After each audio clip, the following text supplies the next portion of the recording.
Hi everyone, welcome to Check It Out from Lamourify. Today I'm going to share with you chicken ham bagel with cheese.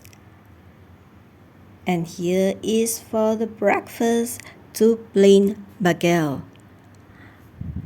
There's another option is you can use the sesame bagel too.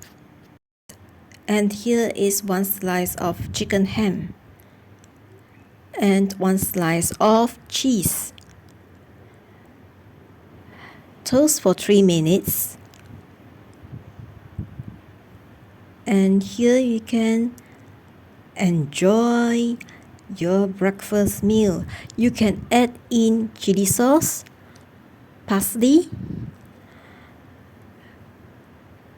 tartar sauce, tomato sauce, Thousand Island sauce.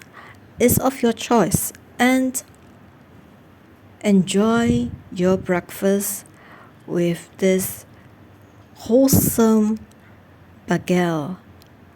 Wow, as we can see here, you can add in some lettuce, salad, etc. It's your choice and preference. There's no specific ingredients on it. Enjoy your breakfast. As we can see that, wow, it's so yummy, isn't it? And here,